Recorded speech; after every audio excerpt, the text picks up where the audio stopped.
Hello students, mens education online classes में आप सभी का बहुत बहुत स्वागत है। आज आप कक्षा 12वीं वाले सभी स्टूडेंट्स के लिए इम्पोर्टेंट क्वेश्चंस लेकर आया हूं मैं आपकी हिंदी विषय के लिए, जो कि आपकी एग्ज़ाम के लिए बहुत ही बेस्ट साबित होंगे। आप सभी के लिए एक सामान्य जानकारी है कि आप लोगों के लिए हमने हमारे ऐप पर कोर्स अपलोड कर रखा है।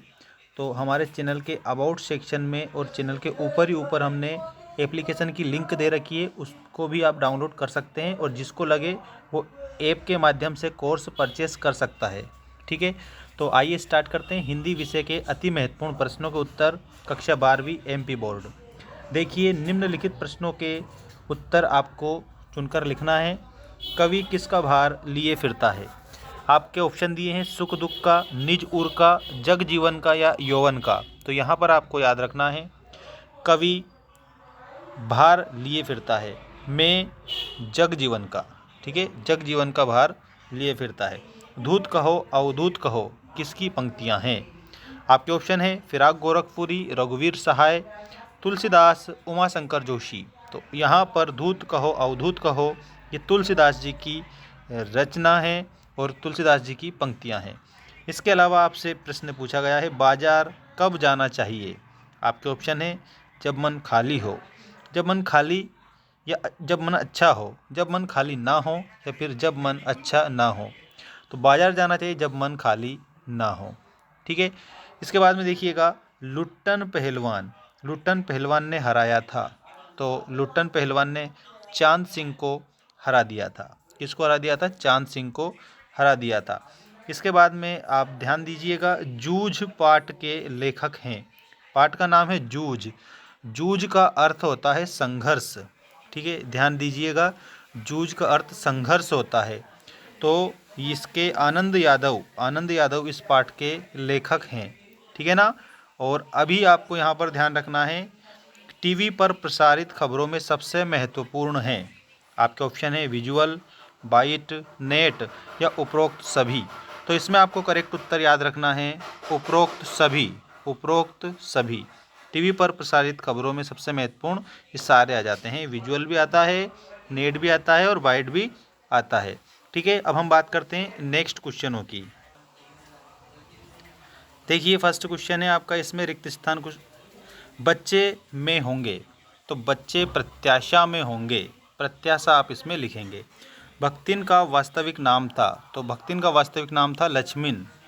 सोंदलगेकर मास्टर पढ़ाने आते थे। तो क्या पढ़ाने आते थे? तो ये मराठी के शिक्षक थे, तो मराठी पढ़ाने आते थे। ठीक है, मराठी आप इसमें याद रखेंगे। और नाटक में पात्रों की संख्या होनी चाहिए। तो पात्रों की संख्या अधिक होनी चाहिए। ठीक है, क्योंकि नाटक एक ऐसा दृश्य काव्य होता है। देखो, नाटक एक दृश्य काव्य है जिसको हम हमारी आंखों से देखकर आनंद की अनुभूति करते हैं। तो यहाँ पर ये रंगमंच पर, कहाँ पर? रंगमंच पर इसकी प्रस्तुति दी जाती है, जिसको हम देखते हैं और आनंदित होते हैं, तो इसलिए इसको दृश्य काव्य कहते हैं। वे समस्त काव्य जिनको हम देखकर आनंदित होते हैं वो दृश्य काव्य होते हैं। ठीक, ऐसा आप ध्यान रखना। तो नाटक में पात्रों की संख्या ज़्यादा होनी चाहिए। अब देखिए अगला प्रश्न, वीर रस का स्थायी भाव है।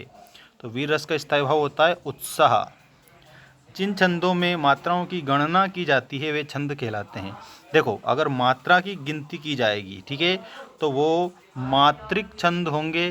ठीक है, और अगर अगर वर्णों की गिनती की जाएगी, अगर वर्णों की गिनती की जाएगी तो वो आपके वर्णिक छंद होंगे। ठीक, इस प्रकार से आप ध्यान रखेंगे। इसके बाद देखिए, नभ का अर्थ है। तो नभ का अर्थ होता है आकाश। क्या होता है?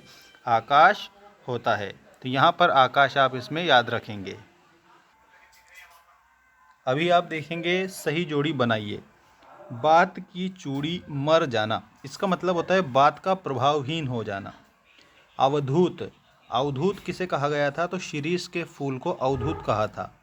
सिल्वर वेडिंग, तो सिल्वर वेडिंग ये 25वीं रजत जयंती थी, ऐसे आप ध्यान रखना। सिल्वर वेडिंग के आगे आप लिखेंगे यशोधर बाबू। कहानी का केंद्रीय बिंदु, मतलब जो कहानी होती है ना, उसका मूल भाग या मूल बिंदु कौन सा कहलाता है? तो वो कथानक कहलाता है। चौपाई छंद, चौपाई छंद में कितनी मात्राएं होती है? तो 16 मात्राएं होती है। जैसे विनहि न मानहु जल दिजड़, गए 3 दिन बीत, और बोले राम सकोप तब, भय बिन होय न प्रीत। ठीक है, इस प्रकार से। और जय हनुमान ज्ञान गुण सागर, जय कपीस तिहु लोक उजागर, ये भी चौपाई है। ठीक। तत्सम, तत्सम शब्द, तो तत्सम जो शब्द है ये संस्कृत के मूल शब्द होते हैं, इन्हें हम तत्सम शब्द कहते हैं। अब देखिए, एक वाक्य में उत्तर दीजिए वाले प्रश्नों के उत्तर। उषा का जादू कब टूटता है? उषा का मतलब होता है प्रातः काल का समय। तो उषा का जादू सूर्योदय जब हो जाता है तो उषा का जादू टूट जाता है। पहलवान लुट्टन सिंह के कितने पुत्र थे? तो पहलवान लुट्टन सिंह के 2 पुत्र थे। ठीक है। सिंधु सभ्यता का सबसे बड़ा नगर कौन सा था? तो वो था मोहनजोदड़ो। मोहनजोदड़ो, ऐसे आप लिख सकते हैं, मोहनजुदाड़ो भी लिख सकते हैं, एक ही बात है। और मोहनजोदड़ो का अर्थ होता है मृतकों का टीला। मृतकों का टीला, ऐसे सामान्य जानकारी ध्यान रखना आप सब। ठीक है। आमतौर पर रेडियो नाटक की अवधि कितनी होनी चाहिए? तो आमतौर पर रेडियो नाटक की अवधि 15 से लेकर के तो 20 मिनट होनी चाहिए, 30 मिनट भी चल जाता है। ठीक है ना, 15-20 मिनट की होती है मुख्य रूप से। तो 15 से 30 भी आए ना तो भी चलता है। ठीक, ऐसा ध्यान रखना। इसके बाद में शब्द गुण कितने प्रकार के होते हैं? तीन प्रकार के। माधुर्य, ओज और प्रसाद। माधुर्य, ओज, प्रसाद, शब्द गुण के 3 प्रकार होते हैं। दूसरा, घर कर लेना मुहावरे का अर्थ क्या है? तो अलग हो जाना। क्रिया विशेषण की परिभाषा। तो देखो, क्रिया की विशेषता बताने वाले जो शब्द होते हैं उसे क्रिया विशेषण कहते हैं। क्रिया क्या है? तो क्रिया का मतलब होता है कार्य, अर्थात जिन शब्दों से किसी भी काम का करना या होना पाया जाता है उसे क्रिया कहते हैं। The word which denotes an action और say something about a person, place और थिंग इज कॉल्ड वर्ब। अब देखिए, परचेजिंग पावर का अर्थ क्रय शक्ति होता है, ये आपका सत्य हो जाएगा। शीरीष का फूल संस्कृत साहित्य में बहुत कठोर माना गया है। ठीक है, तो यहाँ पर भी आपको इसमें राइट बताना है। राकलदास बनर्जी 1922 में मोहनजोदड़ो गए थे। तो यहाँ पर जो राकलदास बनर्जी है, देखिए राकलदास बनर्जी क्या गए थे? तो आपको बता देना है नहीं।